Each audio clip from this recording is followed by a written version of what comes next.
What's going on, everybody? Random Jet fan here. I just wanted to quickly talk about the hiring of offensive coordinator Nate Hackett and a little bit what that means for the QB situation and what that means for the offense going forward. As you all know, Nate Hackett uh, was announced as the Jets offensive coordinator yesterday. First and foremost, I think it's a good hire. Do I love it? No. Do I hate it? No. But it's a good, solid hire. This is exactly what the Jets needed in that in that offense. They need an adult who has had experience calling plays in multiple systems, multiple teams, using different quarterbacks. I'm sure a lot of people will point to the lack of Broncos success last year and say, this is a terrible hire. Why would you hire him? The Broncos were terrible last year, severely underperformed. Well, I mean, that was him as a head coach. Not every coordinator is cut out to be a head coach. You see it all the time. Hackett, Pat Shermer, Todd Bowles. Guys that are really good at their coordinator duties, but they're just not cut out to be head coaches. Um, but if you look at him in the history of Nate Hackett, when he's only had to call plays and he was only an offensive coordinator, you can go back to 2017 with the Jaguars and Blake Bortles, who made all the way to the AFC Championship game with Blake Bortles. Again, Blake Bortles, who, I mean, really had no business being there. And then, fast forward a little bit, you had him on the Bills with EJ Manuel. They went 9-7, and you could say that they overperformed with a quarterback like EJ Manuel. So yeah, I just think this is a good hire. People say, or reports are out that this is to get Aaron Rodgers. I don't think so. I think this would have been their guy either way. I don't think Joe Douglas and Rob Saleh would bet their future on something that's not a guarantee. Also, if Rodgers is only expected to play another year or two, I don't think they would bet on Nate Hackett coming here, have Rodgers play a year or two, and then it's okay. Well, what do we do now? Now that Rodgers is in here, do we trust Nate Hackett? Do we trust him to develop a quarterback? So I think if they had those questions, he wouldn't be the hire. This is just a good, solid signing. It Love it, no. Hate it, no. But it's good. This is exactly what the Jets needed. It's that extra that veteran voice on the offensive side of the locker room. Who, like I said, who has had a history of running multiple systems, multiple quarterbacks. I think a hiring that went a little under radar was Keith Carter, the new offensive line coach, previously with the Tennessee Titans. Word is that there were multiple teams in on him, but he chose to come to the Jets. Was that because of Nate Hackett? Was that because of Rob Saleh? Is it because he believes in what this team is doing? I don't know, but I think that is a pretty good sign, especially since after all the rumors coming out with Michael Fleur and players not liking him and the locker room being divided and the whole Elijah Moore situation with him blowing up on him, what he said. Um, I know for me personally that put me in a little bit of doubt of what uh, this culture that they were building was that kind of destroyed at that point, was that hurt at that point. But I think a high profile guy like Keith Carter coming out and choosing the Jets, I think that is a great sign. Um, so now the question is, we got our OC. What do we do with QB? Well, actually, let me backtrack a little bit. One thing I would like to see the Jets do is bring in one of these guys from Philadelphia, either Brian Johnson or Kevin Patullo. Give them the quote unquote position of assistant OC. Um, just have them more there to maybe shadow under Nate Hackett, maybe give some ideas, maybe kind of show what the Eagles are doing because the Eagles right now have a high flying offense. They have one of the better offense in the league, just one of the more complete teams. Maybe just kind of give some insight on what the Eagles are doing. Give an idea or two. A fresh young mind to kind of be a little more innovative. Um, Give some ideas for that offense, and this does kind of one to two things. like I said, it brings a little innovation. It takes off the responsibility of being a full time play caller in an OC. You just kind of sit back, give your ideas, let Nate Hackett really develop and run this offense. Well, you give an idea or two here or there, but allows them to shadow and not have that responsibility. Another thing else does, it kind of builds a little bit of a pipeline. You know, he can kind of get the feel for being an offensive coordinator. Well, not running the offense, and maybe you could develop into something. So I would like to see something like that. Like I said, either Brian Johnson or Kevin Patullo, just to bring some fresh face, someone that the players can kind of relate to a little bit. He might be able to be that little bit of a buffer between Nate Hackett and the players as well. Um, so yeah, I'd like to see something like that happen. I think that would be a good move for Joe Douglas to, if they were open to something like that. I guess, and technically it would be a promotion of some sort to be an quote unquote assistant OC. Um, Maybe a little bit more money involved. Maybe they'd be able to see a little bit of an opportunity. Like, okay, well, if I do well here, then maybe I'll get an OC position somewhere else next season or something like that. So now let's talk about the QB position a little bit. Obviously, the big name right now is Aaron Rodgers. Like I said, with the speculation that Nate Hackett was brought in here to draw in Aaron Rodgers, I don't think that's so much the case. But right now, I think all signs are pointing to Aaron Rodgers being the guy. I'll admit, at first, if you follow me on Twitter, at random_JetsFan, I was against it just because when everything first came out, the number was, oh, well, he has a $60 million cap hit and it's 2 first round picks.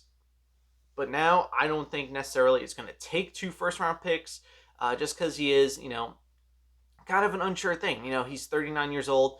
And then it's the question for anybody going to trade for him is, okay, well, is he playing for 1 year, 2 years?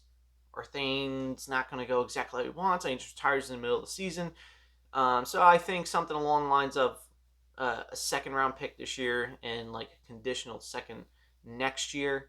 I think there has to be a lot of stipulations built in, like, okay, if he retires, then you're only getting 1 second round pick.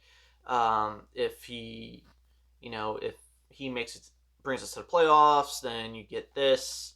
Brings us to the AFC Championship game, then it becomes first next year, or something along those lines. I think that's going to be a big holdup. Is just that language in the contract with all those stipulations.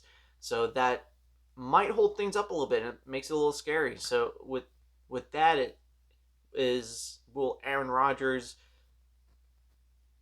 basically kind of waive a no trade clause? Will he agree to restructure his contract so that he can be moved, and then we can get Aaron Rodgers? Great. Or will it take too long, and then guys like Derek Carr are gone, Lamar Jackson's re-signed or traded somewhere else, and then Aaron Rodgers kind of pulls out at the last second. So I mean, it's a little bit of a tricky situation, and obviously his cap hit was something around 15 million this season coming up. So I mean, it's definitely feasible for the Jets to go out and get someone like Aaron Rodgers. I think that should be the number one target right now, and it'll say a lot about what they feel about Zach too, because obviously if he's only here for a year or two, they trust this new OC and whoever else he brings in to really develop Zach so he can take over. But some of my worries is if you get Aaron Rodgers here, say he only plays a year, or even 2 years. So then what's the plan going forward? Is Zach your guy? Do you draft a quarterback and hope he develops? Do you go out and get another veteran? You don't know who's going to be on the market. So I mean, really, the issues is what's life after Aaron Rodgers like? What is the plan for that? But if you do go and get Aaron Rodgers, I think something they should really consider in the draft is, I know everyone wants to tackle a 13. Granted, this is if they trade for him and they still have their first round pick this year. At 13, I might really consider if Quentin Johnson from TCU, the receiver from TCU, if he's there, I might really consider drafting Quentin Johnson. And I know people are probably saying, they need to draft a tackle, they need to fix that O line. Um, and I agree with that 100%. They do need to fix that O line. But look what Cincinnati did with Burrow. They needed O line help. They needed a tackle, but what they do? They went out and got the best receiver in the draft. They got Jamar Chase. And then what happened? They went to the playoffs and the Super Bowl. I think with someone like Rodgers, who has a really good command of offense, quick release, really good rhythm passer, can get the ball out quick. You might not necessarily need that top tier tackle. So I think you can go out and get somebody like an Andre Dillard, who's going to be a free agent for Philly that Joe Douglas knows well, and have him compete with Mekhi Becton. And obviously, if Mekhi wins out and he's healthy, fantastic. We all know what he can do with his rookie year. He can definitely be a Pro Bowl left tackle, one of the better left tackles in the game. But if, say he gets hurt or Andre Dillard beats him out, that's not such a bad option either. You have a cheap option. You can probably get him for, like a 2-year, $10 million, $11 million contract, something like that. And, really bring him into a new setting, give him an opportunity to compete, play here. And I think it would be servable enough. The real question on the O line, I think, is center because I would love to keep McGovern. He's an average center. He's, a top 12 to 15 center, and that's good enough. You keep that continuity on the line. But the thing is, since he's a free agent this year, he's probably going to be the best free agent center on the market. So, what's that bidding war going to look like? Is that price just going to get too high that Joe Douglas kind of, pulls out? And it so I think the bigger need here might actually be center based on the center market in free agency this year. Maybe McGovern, sees where his team is going. He's been on the team. He's comfortable with the team, and maybe it takes a little less to come here. That probably won't be the case, but if it is, fantastic. But if not, I think you gotta get one of these centers in the second round. Schmitz, Whippler, whoever it may be. Um, yeah, I would seriously consider if Quentin Johnson is there at 13. I would seriously consider taking Quentin Johnson and really just build this three-headed monster at receiver. I mean, can you picture Aaron Rodgers with Garrett Wilson, Elijah Moore, Quentin Johnson, Denzel Mims, who I think Rodgers would really love to throw to in this offense. He liked Allen Lazard on the deep routes. Um, he can definitely still push the ball downfield. So I think he would really like Denzel Mims. And then, Braxton Berrios, depending if he's still here, takes a pay cut, whatever the case may be. Have him, hopefully he rejuvenates his punt and kick return career. But I think that might be a fun little gadget player that Rodgers would like to have. So can you imagine that receiver room with CJ Uzama, Tyler Conklin, even Jeremy Ruckert? I think we're going to see Jeremy Ruckert more this year. More so than just the blocker he was, last season. With Brees Hall, Michael Carter, Bam Knight, and, James Robinson. If you tender him, you have first rights to agree to his contract. And that I think that's somewhere only just under $2 million. So can you imagine Aaron Rodgers in that kind of offense with an OC he's comfortable with that he has run his system, been successful in his system. So I think Aaron Rodgers, I think that's the guy right now. I think that's who you have to go for. I think the pros outweigh the cons, but like I said, the Jets have to have a plan in place for post Rodgers. They either trust Zach, they trust this offensive staff to develop him. Zach can take over, or they have to draft a mid-round quarterback or whoever to mold and to develop. That's the scary part for me right now is what do you do after Rodgers?